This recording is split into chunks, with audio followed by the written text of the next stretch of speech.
Hello and welcome to another edition of Sega Sundays. My name is Justin Towell, aka Cat Gone Crazy. Now today we are playing Sega Ages Volume 1, and you might think that's a strange choice to play OutRun, but I think that's because this, in my opinion, is the most authentic home version of OutRun we ever got. So here's the box. This is a real retail copy of the game, and we only got Volume 1 in the UK. We never got Volume 2, although in Japan the games were released separately, and so there are also ones like Power Drift that the Japanese audience got that we didn't, which is such a shame. Anyway, so you get 3 games on this one, namely Afterburner 2, Space Harrier, and OutRun. Now, I'm using the 3D control pad, which is known as the Knight's pad, and I've set this to analog. It doesn't actually say on the back that it's an analog game. My thumb's in the way.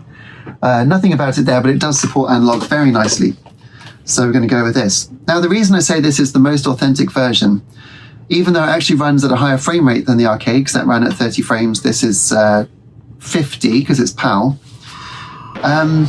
is quite simply the Ferrari logo on the car. Because on the Switch version, which is otherwise absolutely exemplary, you don't get the prancing horse there at the bottom, whereas you do here. So obviously Sega didn't have a license for Ferrari. Yu Suzuki just loved Ferrari and put a Ferrari in his game. People say it's a Testarossa, but that's the reason why. So here it is. As I accelerate off the line, interestingly, as you turn left and right, the prancing horse turns left and right. Look, see that? He's facing right, facing left. Because I think the sprite is actually mirrored, depending on which way you're turning, presumably to save memory. But it's one of the very few graphical compromises that you'll see in the game, because for 1986, this was absolutely state-of-the-art, absolutely cutting-edge, wonderful, wonderful technology. This is probably the best use of the superscalar technology that we saw. And as I come through here, this is the hardest bit on the track because you've got a chicane. Perfect. And the reason that OutRun was so successful is because it looked so good, and you also got branching routes. So if you played it once and managed to finish it, then you could still play it at least 4 different ways after that and still see more tracks, at least something new every time, which is great. But for me, the big pull to the game is this. It would leave me standing there slack-jawed. I saw it in about 1987, maybe 88, when I was 5 or 6 years old, and they had it at the local, it was called the Sedgemoor Splash, which was a leisure pool in Bridgewater near where I lived. And after we'd been swimming, my dad would let us have maybe one go on OutRun. One time the wheel was broken, which was a shame, so the force feedback was broken, so I couldn't tell that I wasn't pointing it straight after I'd crashed, so crashed again. Made my dad tut. He was like, come on, Jess. But yeah, it's just wonderful. I think this game is one of the reasons why I love gaming so much and grew up to do the things that I've done. There's just something absolutely magic about this, and about Sega arcade games at the time in general.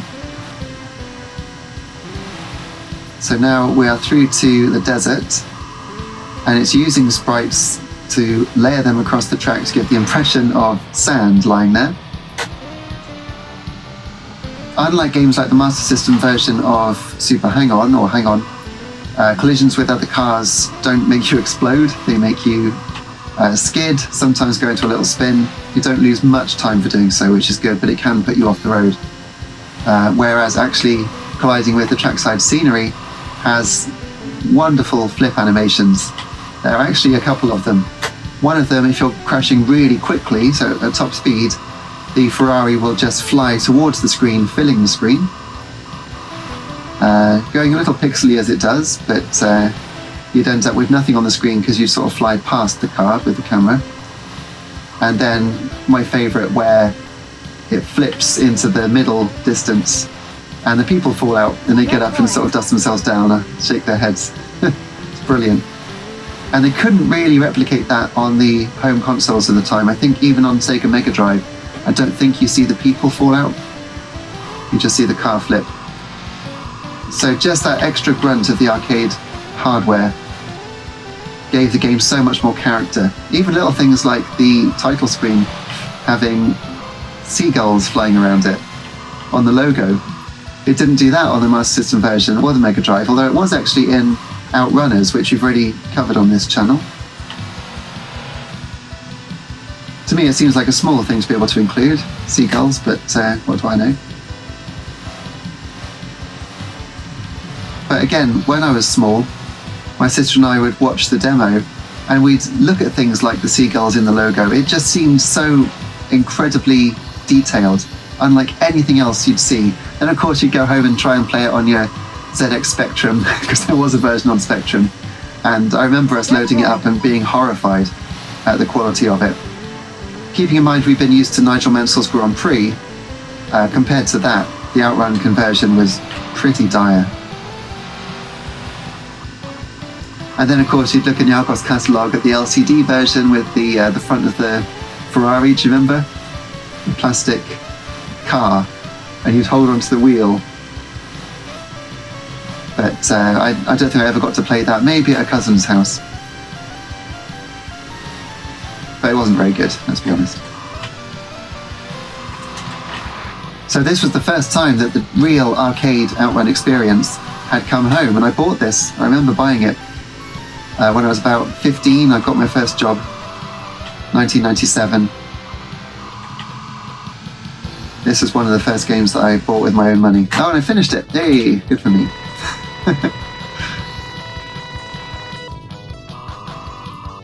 Very nice. Oh, it just said go. It didn't say goal. Interesting. Congratulations. So the car is about to fall apart. There we go. Very nice.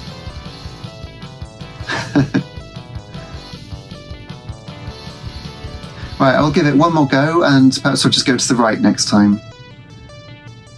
I've taken quite a middling route through it to end up at goal B. And I love this name entry screen. The music behind it is called Last Wave. And you do get, I believe, digitized wave sounds. There. Yeah, I don't think that's just an effect. I think that really is digitized waves. But I might be wrong.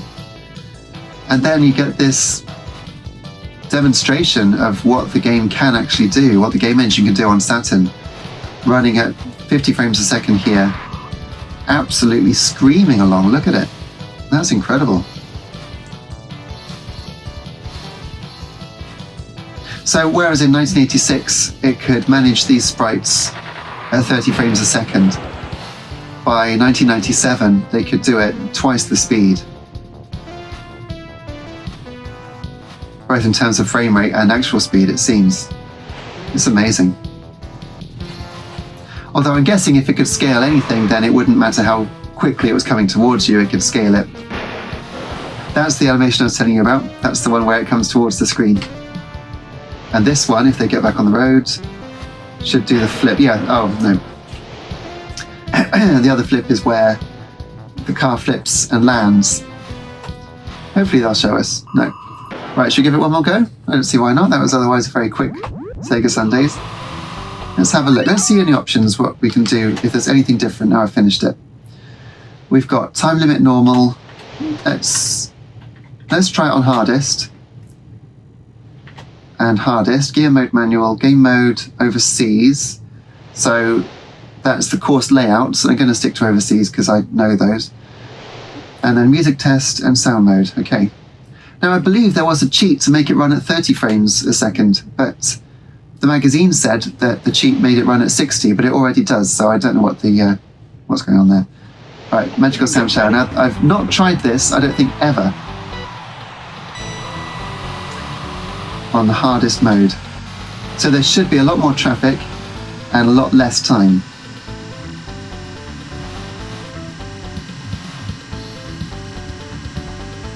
The analog control is exceptionally good with the 3D control pad. Really is. Very, very nice indeed.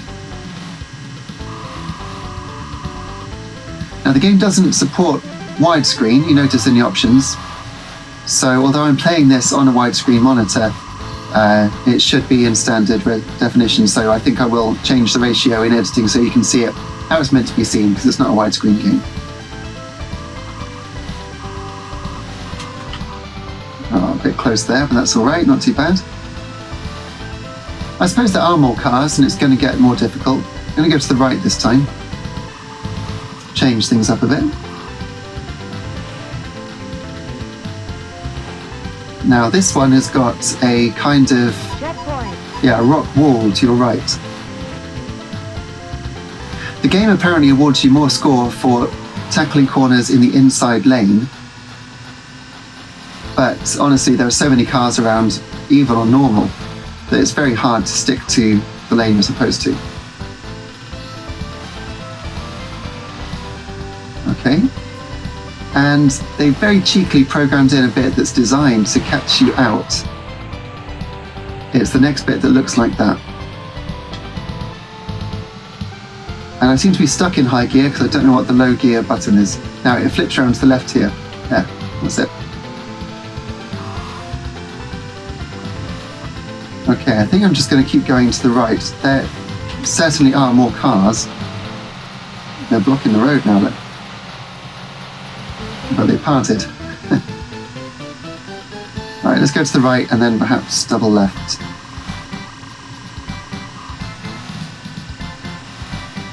So time is already running low and I haven't actually crashed. Checkpoint.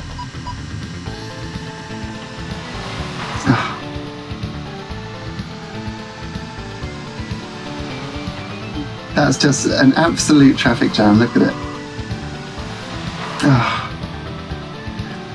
That's probably it then for my run. I doubt I can get past them now. But the game actually rendering floor, sky and big trees. So that's the closest that anything came in the mid-80s to really a 3D experience that was detailed.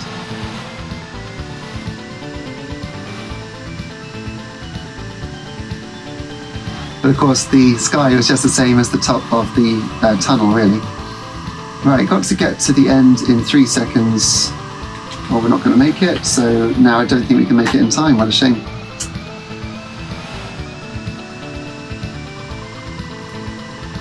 So it would be interesting to see if it's possible to win on those settings. I think you'd have to have an absolutely perfect run. Should we give it one more go? Let's give it one more go. And interestingly, I've got the second best score.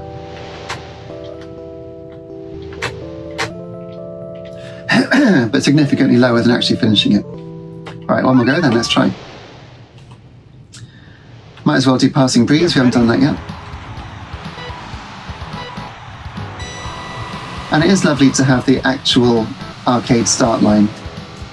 That's all we really wanted from home conversions in the 80s, just wanted that actual start line to look like that. Well, that and the rampant sprite scaling, but you know. By the way, sorry for my voice. I've had a cold this past week and I'm feeling 100% better, but still sounding very blocked up, so I'm sorry about that.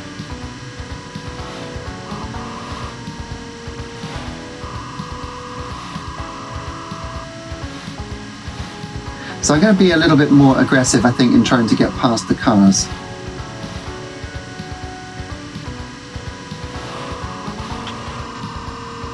That's all right. We do change lanes. I'll come to the left, which wasn't my intention, but if I just keep steering right for the next ones, we'll get different tracks after this. Checkpoint. I just love this game so much.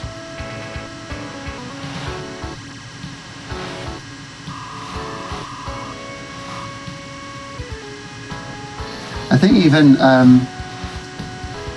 my partner's kids, one of them asked me, why do you keep playing that game? Because they can't understand it. And I suppose if you didn't grow up with it, you might think, yeah, it's quite nice, but nothing special. I even bought it for them on their 3DSs many years ago, but they weren't very good at it and lost interest very quickly. And I don't know how anyone could lose interest with this game. Oh, you pushed me in the wall.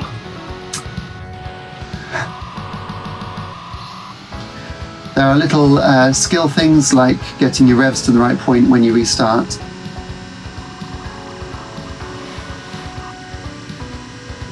So you can actually get a quicker restart. Right, it should still be possible to finish the game now, but I doubt it. Anyway, this is the flower fields. Rather lovely.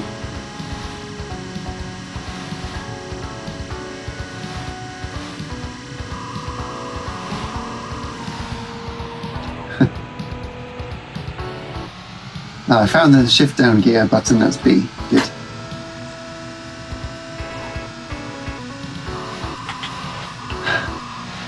So the other cars do actually disappear as soon as they go past you. So you can sort of count on them ceasing to exist as you go by and using the space that they were inhabiting just a couple of frames later. Yeah, right, they're changing lanes into me, which is very unexpected behaviour, I must say. But I think the same things happened as last time. Yeah, we've not got enough time to get to the next level, so that is game over. Check out the playlist for more Sega Sundays. We've got the Game Gear version of OutRun we've already done, as well as, do we do another version? Oh yeah, OutRunners, of course. OutRunners on Sega Mega Drive, or Genesis actually, because it didn't come out in the UK. And there we go. There's not much point putting my name in, but I will anyway. I love this music. And just like the arcade version, actually, if you leave it, I believe, it keeps this music going while it returns to the attract mode loop. But you probably can't hear it because there's noise happening outside. There we are. Yeah, just brilliant. I love it so much.